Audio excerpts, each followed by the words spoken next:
ಗುರುವಚನದೊಂದಿಗೆ ಉಪಾಸಕರು ಆಗ್ತಾಯಿದ್ರು ಬುದ್ಧರ ಕಾಲದಲ್ಲಿ.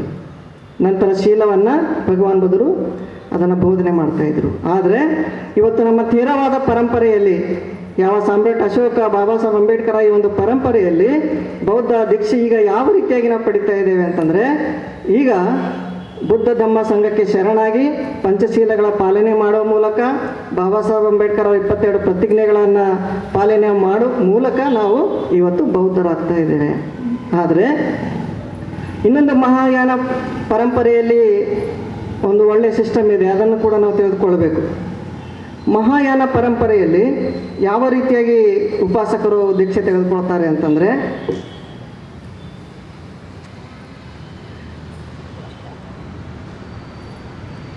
ಮಹಾಯಾನದಲ್ಲಿ ಅವರು ಬೌದ್ಧ ಧರ್ಮಕ್ಕೆ ಬರಬೇಕಾದ್ರೆ ಅವರು ಬುದ್ಧ ಧಮ್ಮ ಸಂಘಕ್ಕೆ ಶರಣಾಗಬೇಕು. ಒಂದು.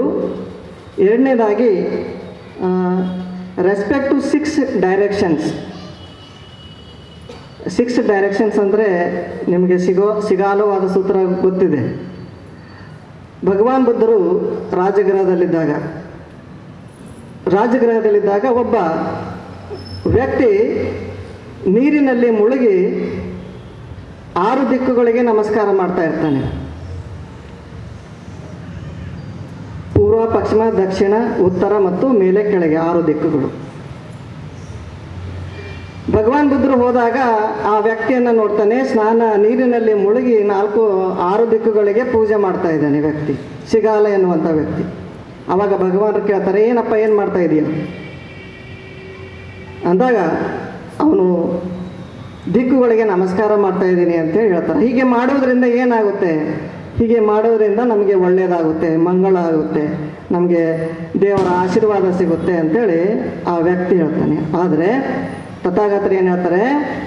ಶ್ರೇಷ್ಠರಾದ ವ್ಯಕ್ತಿಗಳು ದಿಕ್ಕುಗಳನ್ನು ಈ ರೀತಿಯಾಗಿ ಪೂಜೆ ಮಾಡುವುದಿಲ್ಲ.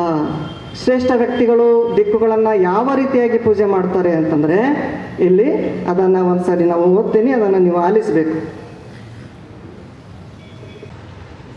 ಪುತ್ರನಾದವನು ತನ್ನ ಮಾತಾಪಿತರನ್ನು ಪೂರ್ವ ದಿಕ್ಕೆಂದು ತಿಳಿದು, ಪೂರ್ವ ದಿಕ್ಕಿಗೆ ಪೂಜೆ ಮಾಡೋದಂದರೆ ಯಾವ ರೀತಿಯಾಗಿರಬೇಕು ಅಂತೇಳಿ ಭಗವಾನ್ ಹೇಳ್ತಾ ಇದ್ದಾರೆ ಅವನಿಗೆ.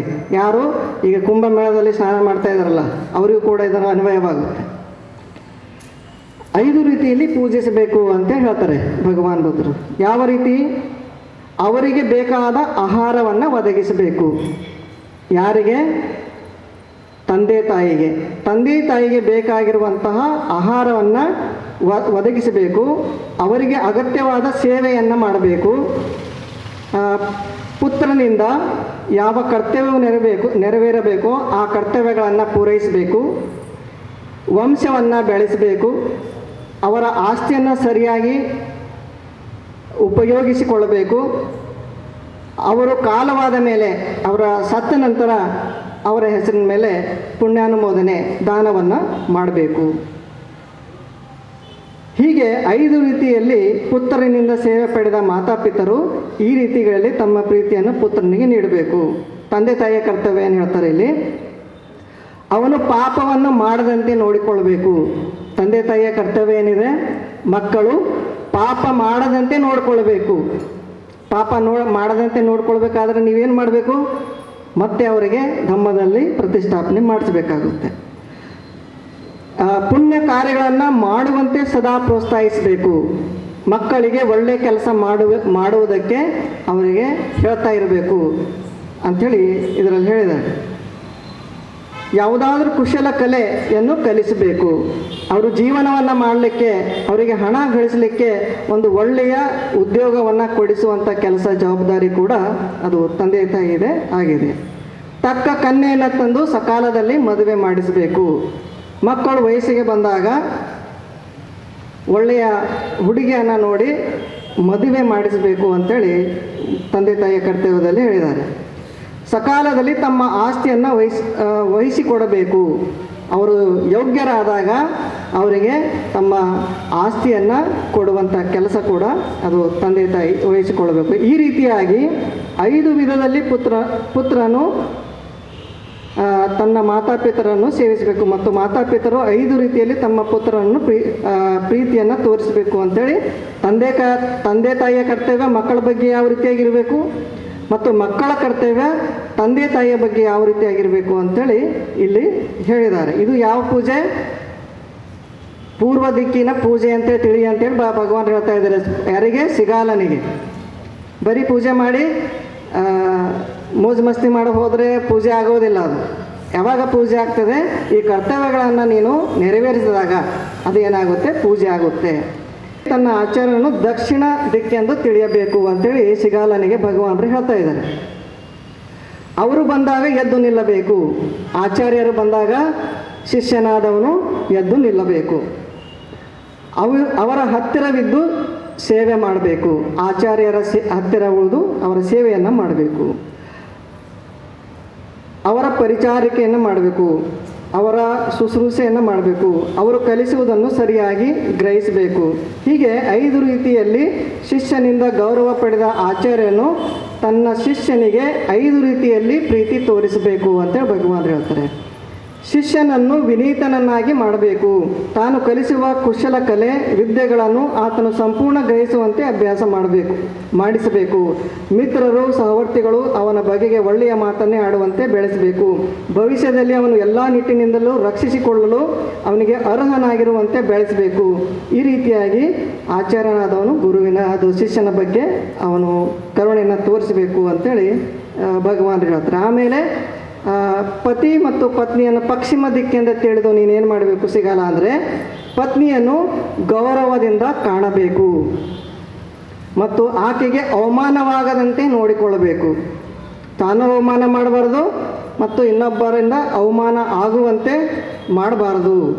ಅವಳಿಗೆ ದ್ರೋಹ ಮಾಡಬಾರದು. ಮನೆಯ ಅಧಿಕಾರವನ್ನು ಆಕೆಗೆ ಕೊಡಬೇಕು. ಚಾವಿ ಕೊಡಬೇಕು. ಮನೆಗಿನ ಚಾವಿಯಲ್ಲಿ ಕಾರವಾರ ಕೊಡಬೇಕು ಸೊಸೆಗೆ ಅಂತ ಹೇಳ್ತಾ ಇದ್ದಾರೆ. ಆಕೆಗೆ ಅಗತ್ಯವೆನಿಸಿದ ಅಲಂಕಾರ ವಸ್ತುಗಳನ್ನು ಒದಗಿಸಬೇಕು. ಹೆಂಡತಿಗೆ ಬೇಕಾಗಿರ್ತಕ್ಕಂಥ ವಸ್ತುಗಳು, ಅಲಂಕಾರಿಕ ವಸ್ತುಗಳನ್ನು ಒದಗಿಸಿಕೊಡುವಂಥದ್ದು ಅದು ಗಂಡನ ಕರ್ತವ್ಯ ಆಗಿದೆ. ಅದನ್ನು ಒದಗಿಸಬೇಕು. ಪತಿಯಿಂದ ಆಧರಿಸಿಕೊಂಡ ಪತ್ನಿಯು ಪತಿಯನ್ನು 5 ರೀತಿಯಲ್ಲಿ ಗೌರವಿಸಬೇಕು ಅಂಥೇಳಿ ಭಗವಾನ್ ಬುದ್ಧರು ಸಿಗಾಲನಿಗೆ ಹೇಳ್ತಾ ಇದ್ದಾರೆ. ಆಕೆಯು ತನಗೊದಗಿರುವ ಮನೆ ಕೆಲಸವನ್ನು ಚೆನ್ನಾಗಿ ಶ್ರದ್ಧೆಯಿಂದ ಮಾಡಬೇಕು. ಮನೆಯಲ್ಲಿರ್ತಕ್ಕಂಥ ಎಲ್ಲ ಕಾರ್ಯಗಳನ್ನು ಅವಳು ನನ್ನ ಮನೆ ಇದು ಅಂತೇಳಿ ತಿಳಿದುಕೊಂಡು ಅವಳು ಭಾಳ ಶ್ರದ್ಧಾಪೂರ್ವಕವಾಗಿ ಅದನ್ನು ನಿರ್ವಹಿಸಬೇಕು. ಬಂಧು ಬಳಗವನ್ನು ಗೌರವಾದರಗಳಿಂದ ಸತ್ಕರಿಸಬೇಕು. ಮನೆಗೆ ಯಾರೇ ಬಂಧು ಬಾಂಧವರು ಬಂದರೂ ಕೂಡ ಅವರೆಲ್ಲರಿಗೆ ಗೌರವ ತೋರಿಸಬೇಕು. ನಂಬಿಕೆಯಿಂದ ಇರಬೇಕು. ದ್ರೋಹ ಮಾಡಬಾರದು. ಪತಿಯ ಸಂಪತ್ತನ್ನು ರಕ್ಷಿಸಬೇಕು. ತನಗೆ ವಹಿಸಿದ ಎಲ್ಲ ಕಾರ್ಯಗಳನ್ನು ದಕ್ಷತೆಯಿಂದ ಮಾಡಬೇಕು. ಈ ರೀತಿಯಾಗಿ ಪತಿಯು ಪತ್ನಿಯನ್ನು ಪಶ್ಚಿಮ ದಿಕ್ಕೆಂದು ತಿಳಿದು ಪತಿ ಪತ್ನಿ ಈ ರೀತಿಯಾಗಿ ನಡೆದುಕೊಳ್ಳಬೇಕು ಅಂಥೇಳಿ ಭಗವಾನ್ ಬುದ್ಧರು ಸಿಗಾಲನಿಗೆ ಹೇಳ್ತಾ ಇದ್ದಾರೆ. ಅದಾದಲೇ ಇವೆಲ್ಲ ನಿಯಮಗಳನ್ನು ಅವನಿಗೆ ಬೋಧನೆ ಮಾಡಿ ಅವನಿಗೆ ಒಪ್ಪಿಗೆ ಇದ್ದಾಗ ಅವಾಗ ಏನು ಮಾಡ್ತಾನೆ ಅಂದರೆ ಅವನಿಗೆ ಉಪಾಸಕರ ದೀಕ್ಷೆಯನ್ನು ಕೊಡ್ತಾನೆ. ಆವಾಗ ಅವನು ಬೌದ್ಧ ಉಪಾಸಕನಾಗ್ತಾನೆ. ಈಗ ಎಲ್ಲರೂ ಉಪಾಸಕರಾಗ್ತಾ ಇದ್ದಾರೆ. ಏನು ಬಂತೇಜಿ ತ್ರಿಶರಣ ಪಂಚಲೆ ಹೇಳ್ತಾರೆ, ಎಲ್ಲರೂ ತ್ರಿಶರಣ ಪಂಚಲೆ ಹೇಳೋದು ಉಪಾಸಕರು ಅಂತೇಳಿ ತಿಳಿದುಕೊಳ್ಳೋದು.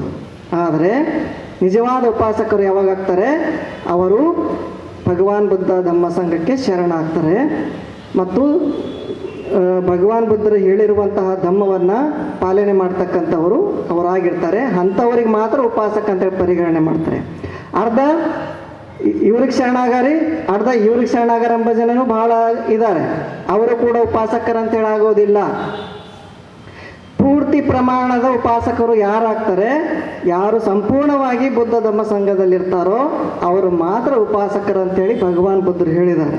ಸೊ ಅದಕ್ಕಾಗಿ ನೀವೆಲ್ಲ ಕುಂತವರು ಉಪಾಸಕರಿದ್ದೀರೋ ಅಥವಾ ಇಲ್ಲೋ ಅದು ನೀವೇ ತಿಳಿದುಕೊಳ್ಬೇಕು. ಉಪಾಸಕರು ಯಾವ ರೀತಿಯಾಗಿರಬೇಕು ಅಂದರೆ ಹತ್ತಕ್ಕ ಅಂತೇಳಿ ಒಬ್ಬ ಉಪಾಸಕ ಇರ್ತಾರೆ. ಆ ಹತ್ತಕ್ಕನ ಹತ್ತಿರ 7 ಗುಣಗಳಿರ್ತವೆ. ಆ ಹತ್ತಕ್ಕ ಏನು ಮಾಡ್ತಾನೆ ಅಂತಂದರೆ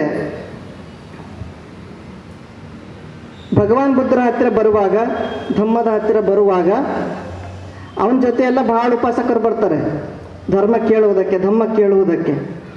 ಭಗವಾನರು ಕೇಳ್ತಾರೆ ಅವನಿಗೆ, ಹತ್ತಕ್ಕ ಈ ಜನಗಳೆಲ್ಲ ನಿನ್ನ ಜೊತೆ ಭಾಳ ಜನ ಧಮ್ಮ ಕೇಳಕ್ಕೆ ಬರ್ತಾರಲ್ಲ, ನೀನು ಏನು ಮಾಡ್ತೀಯ ಅವ್ರ ಜೊತೆ, ಅವ್ರಿಗೆ ಏನು ಹೇಳ್ತೀಯ ನೀನು ಅಂತೇಳಿ ಅವನಿಗೆ ಕೇಳ್ತಾರೆ ಭಗವಾನ್. ಆವಾಗ ಆ ಹತ್ತಕ್ಕ ಏನು ಹೇಳ್ತಾನೆ ಅಂದರೆ, ಭಗವಾನ್ರೇ, ನಾನು ಯಾರು ಉಡುಗೊರೆಗಳು ಕೊಡುವುದರಿಂದ ಧಮ್ಮದ ಕಡೆ ಬರ್ತಾರೋ ಎನ್ನುವುದನ್ನು ತಿಳಿದುಕೊಂಡು ಅವರಿಗೆ ನಾನು ಉಡುಗೊರೆಗಳನ್ನು ಕೊಡೋ ಮೂಲಕ ಧಮ್ಮದ ಕಡೆ ಕರೆದುಕೊಂಡು ಬರ್ತೀನಿ. ಯಾರು ಒಳ್ಳೆ ಮಾತಾಡೋದ್ರಿಂದ ಧಮ್ಮದ ಕಡೆ ಬರ್ತಾರೋ ಅಂಥವರ ಜೊತೆ ನಾನು ಚೆನ್ನಾಗಿ ಮಾತಾಡಿ ಅವರನ್ನು ಧರ್ಮದ ಕಡೆ ಕರೆದುಕೊಂಡು ಬರ್ತೀನಿ.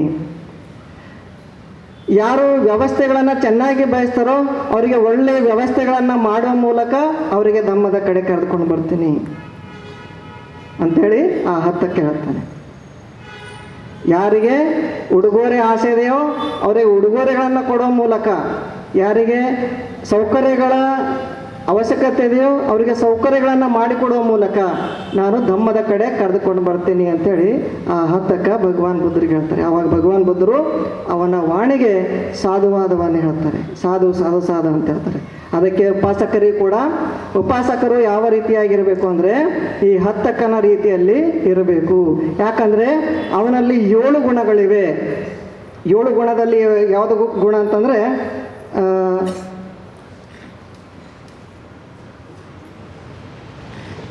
ಅವನು ಶ್ರದ್ಧಾವಾನ್, ಅವನಲ್ಲಿ ಶ್ರದ್ಧೆ ಇದೆ. ಉಪಾಸಕರು ಯಾರ ರೀತಿ ಇರಬೇಕು ಅಂದರೆ ಹತ್ತಕ್ಕನ ರೀತಿ. ಅವನಲ್ಲಿ 7 ಗುಣಗಳಿವೆ. ಆ ಗುಣಗಳು ನೀವು ಕೂಡ ಬೆಳೆಸ್ಕೊಳ್ಬೇಕು. ಅವನಲ್ಲಿ ಶ್ರದ್ಧಾವಾನ್, ಶ್ರದ್ಧೆ ಇದೆ. ಯಾರ ಬಗ್ಗೆ ಶ್ರದ್ಧೆ ಇದೆ? ಬುದ್ಧರ ಬಗ್ಗೆ ಶ್ರದ್ಧೆ ಇದೆ, ಧಮ್ಮದ ಬಗ್ಗೆ ಶ್ರದ್ಧೆ ಇದೆ, ಸಂಘದ ಬಗ್ಗೆ ಶ್ರದ್ಧೆ ಇದೆ. ಬುದ್ಧರನ್ನು ಒಪ್ಪಿಕೊಳ್ಳುವ ಮೂಲಕ ಬುದ್ಧರ ಬಗ್ಗೆ ಶ್ರದ್ಧೆ ಇದೆ. ಭಾಳ ಜನ ಬುದ್ಧರನ್ನು ಒಪ್ಪಿಕೊಳ್ಳುವುದಿಲ್ಲ, ಆದರೆ ಬುದ್ಧಂಗೆ ಶರಣಂ ಗಚ್ಚಾಮಿ ಅಂತ ಹೇಳ್ತಾರೆ. ಬುದ್ಧರು ಹೇಳುವ ವಾಣಿಗಳಲ್ಲಿ ವಿಶ್ವಾಸ ಇಲ್ಲ, ಆದರೆ ಭಗವಾನ್ ಬುದ್ಧರ ಬೋಧನೆ ಮಾಡುವ ಧಮ್ಮದಲ್ಲಿ ವಿಶ್ವಾಸ ಇಲ್ಲ, ಆದರೆ ಧಮ್ಮಂಗೆ ಶರಣಂ ಗಚ್ಚಾಮಿ ಅಂತಾರೆ. ಭಗವಾನ್ ಬುದ್ಧರ ಶ್ರಾವಕ ಸಂಘದ ಬಗ್ಗೆ ಶ್ರದ್ಧೆ ಇಲ್ಲ, ಆದರೆ ಸಂಘಂಗೆ ಶರಣಂ ಗಚ್ಚಾಮಿ ಅಂತ ಕರೀತಾರೆ. ಬುದ್ಧ ಧಮ್ಮ ಸಂಘದ ಬಗ್ಗೆ ನಿಮಗೆ ಶ್ರದ್ಧೆ ಇಲ್ಲ ಮತ್ತು ಅವರ ಮೇಲೆ ಹೇಳುವಂತಹ ಬುದ್ಧರ ಬಗ್ಗೆ, ಧಮ್ಮದ ಬಗ್ಗೆ, ಸಂಘದ ಬಗ್ಗೆ ನಿಮಗೆ ವಿಶ್ವಾಸ ಇಲ್ಲ, ಆದರೆ ನೀವು ಬುದ್ಧ ಧರ್ಮ ಸಂಘಕ್ಕೆ ಶರಣಾಗ್ತೀರಿ ಅಂದರೆ ನಿಮಗೆ ಅದರ ಲಾಭ ಸಿಗುವುದಿಲ್ಲ. ಬುದ್ಧರನ್ನು ಶರಣಾಗಬೇಕಾದ್ರೆ ಬುದ್ಧರನ್ನು ಒಪ್ಪಿಕೊಳ್ಬೇಕು, ಧಮ್ಮಕ್ಕೆ ಶರಣಾಗಬೇಕಾದ್ರೆ ಧಮ್ಮವನ್ನು ಒಪ್ಪಿಕೊಳ್ಬೇಕು, ಸಂಘಕ್ಕೆ ಶರಣಾಗಬೇಕಾದ್ರೆ ಸಂಘವನ್ನು ಒಪ್ಪಿಕೊಳ್ಳಬೇಕು.